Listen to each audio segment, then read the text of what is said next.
Hello, and welcome to the Soulful Self-Development Podcast. I'm so glad you're here. My name is Hannah Sutherland. I'm a lover of all things self-care, personal development, and spirituality. I have created this podcast to help you grow into the most soulful version of yourself while creating more joy, magic, and purpose in your everyday life. If you're ready to live a life so full, then you, my friend, have come to the right place. Thank you so much for tuning in today, and now let's dive deep.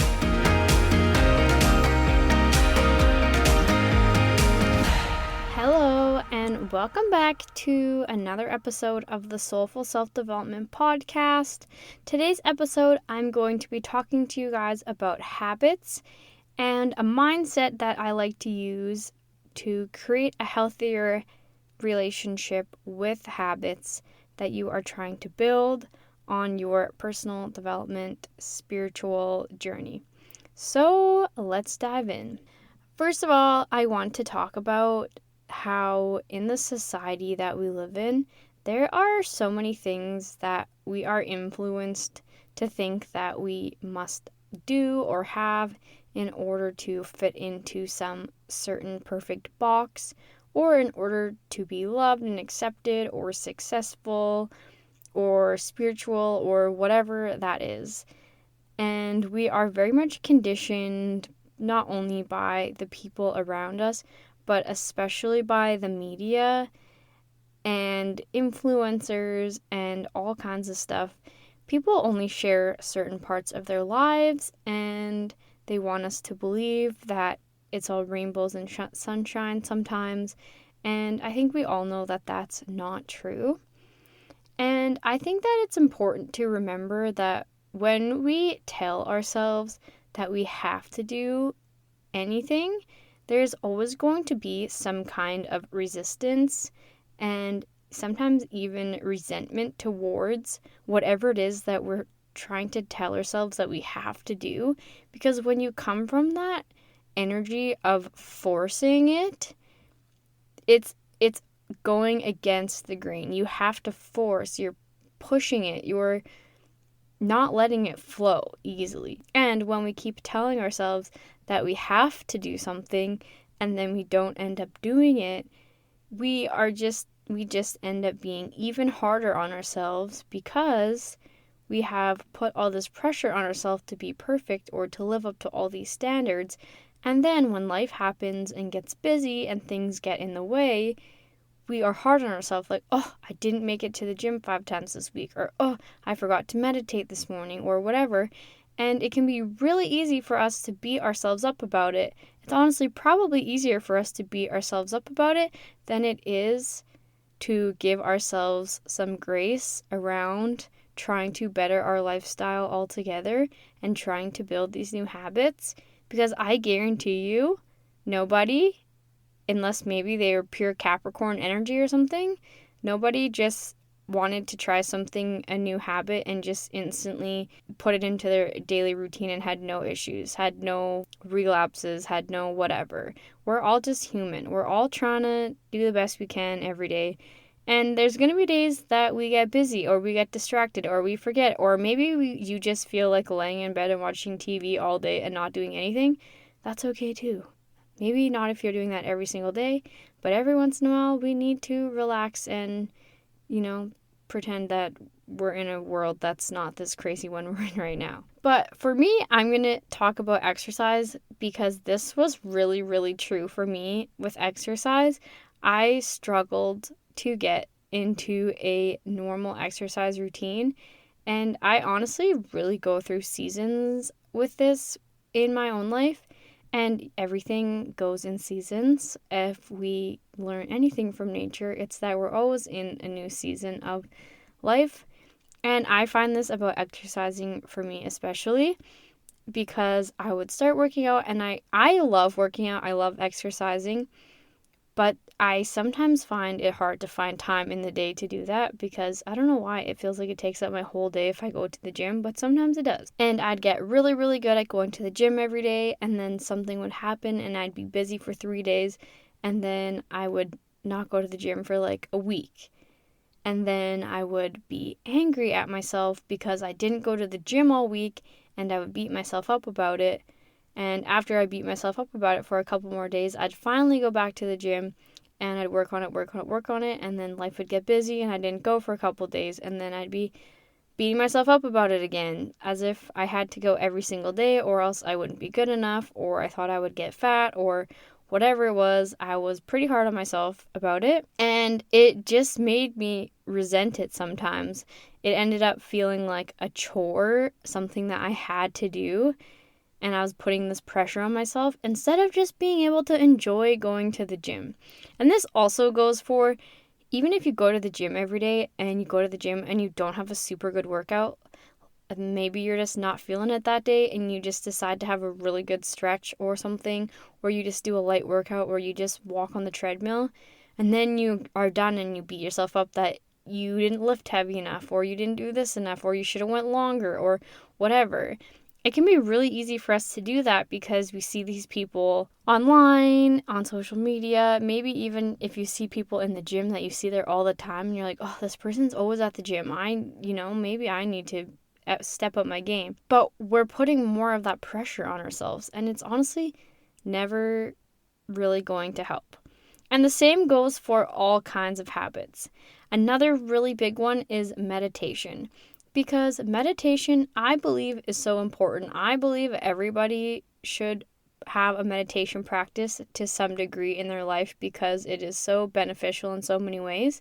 But meditating isn't something that is just easy off the bat. It can be very difficult because there's so many distractions in our world. We are constantly overstimulated with technology, and that we have all these things we have to do in our life.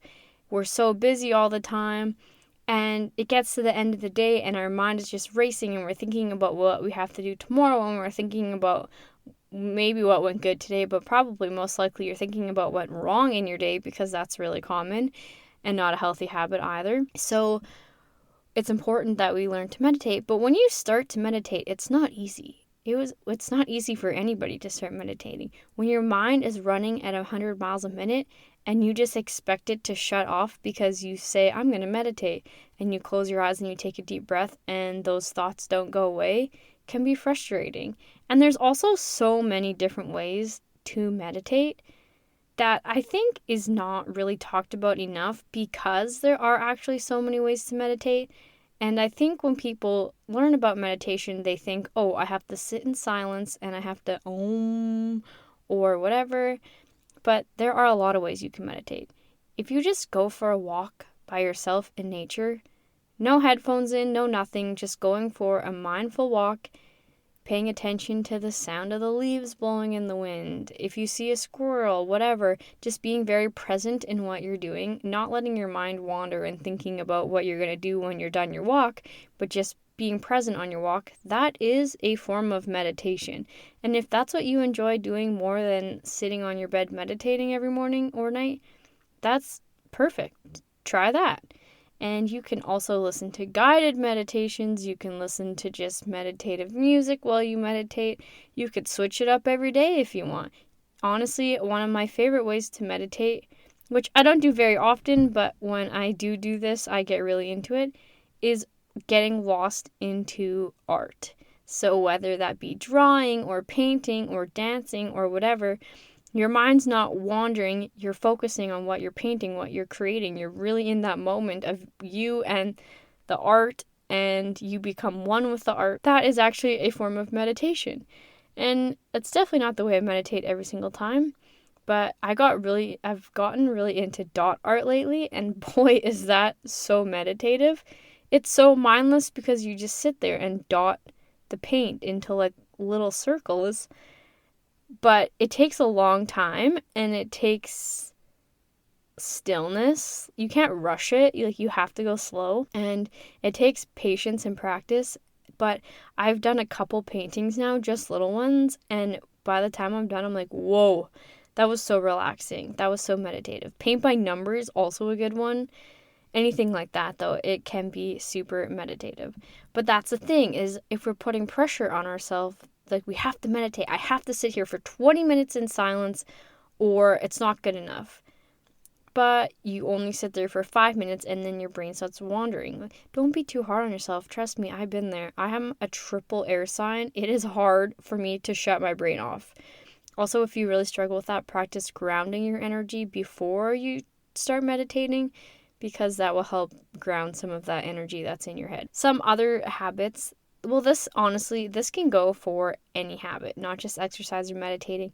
Any kind of self-care habit that you're trying to create in your daily life, any kind of habit that benefits you, that maybe isn't coming to you so easily, that maybe you feel a little bit of resentment. I have this mindset that I like to use around these habits to feel more flow instead of forcing the habits into your life, because you see a lot of people on the internet that are like, oh, must do this, must do that, blah, blah, blah. And that's very much masculine energy. And masculine energy is like, go, go, go, get it done, do this. But we need to have more feminine energy around this for ourselves, because the energy of feminine is flow. It is surrender. It is trust. It is love and grace and ease. And when we can give more of this energy towards ourselves and whatever habit it is we're trying to build in our life, and using that.